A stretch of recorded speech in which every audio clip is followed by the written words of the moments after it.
Okay. So the next step in writing this essay is writing the body of the paper. So basically at this point the story continues. Okay? So how do we get started?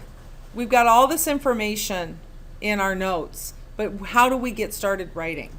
Well, we already have the introduction, and more importantly, we already have our notes coded and organized. So with that taking place, writing the body of the paper is not as difficult as it may seem. Okay? So understand that what is in the body of the paper is the bulk of your information. It's the majority of it. Okay? So we've got, this guy has a little bitty head and a little bitty feet, and the bulk of his body, that's why I use the bodybuilder analogy, is in the center. Okay? Remember, you have to decide how you are going to organize your information. We talked about that before. Are you going to do it chronological, like over time, the beginning of the gold rush, the middle of the gold rush, the end of the gold rush? Or are you going to do it by categories? Stampeders, the profiteers, the geography and location. And which one of those should come first? Okay, so like Luke, use the force. Look over your notes. You've already linked the 2s and 3s together. That's already done. You already know which details are going to go with which facts. Now you get to decide which 2s and 3s come first, then second, and so on in your paragraph, and then which paragraphs are ordered first. The beauty of using categorical organization is that after you get your paper written, if you're like, wow, that information should have been at the beginning, you can take, because of the computer, you can copy and paste or cut and paste your whole paragraph and move them around. But not only do you have to focus on which paragraph is going to come first, which piece of information, you have to also focus on within the paragraph, what do people need to know first? In other words, do I need to know how they got to the Klondike before I know what happens when they are in the Klondike? What do you think? Yeah, it probably would be help my understanding if I knew what it took to get there and then what happened once they got there. It doesn't do any good to talk about what happened when they came home and then this is how they got there and then this is what they did when they were there.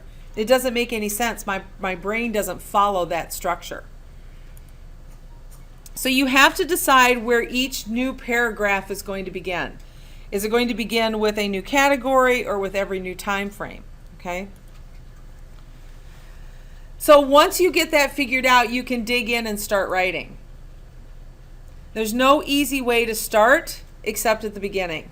So since you have your notes numbered, your number one fact, once you get them organized, then you can start working on it. Just start taking those notes and turning them into complete sentences. That's all you have to do. Okay? By using your notes, you start with the information you have written down, and then you begin to create good, complex sentences with each one. So you might not have it written down in your notes, but you have learned enough from doing your research that you can add information in that's not written down in your notes. You don't have to go back and add it to your notes page. You just need to put it into your paper. Remember that you may combine some information into one sentence or let the information stand on its own. Also, either way, what you need to know is you are the author. So you get to decide how the information is going to be presented. Every single one of you has researched the exact same topic, but I am going to read 45 different papers that will all sound and look very differently, even though you will all have some of the same information. Okay?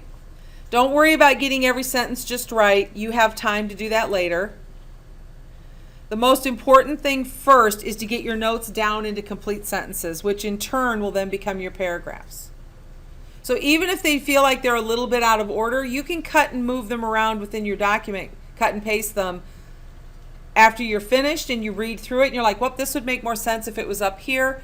That's the beauty of using a computer. That's where technology has helped the writing process a lot. If you don't like the way something is worded, you want to add or take something out later, you can. You can fix it. It's called revision. A good way to remember to do this is to put that in parentheses, the word help, after your sentence or change the font color. In other words, I wrote this sentence. I know it's not going to be the best sentence, so I'm going to give myself a hint or a clue that I want to work on this later. But I'm going to keep writing.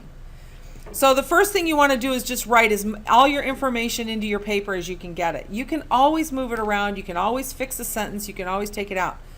The problem that students have, the number one problem I see, is a student will turn in a first draft and then they will simply submit the first draft again as a final copy and never change anything.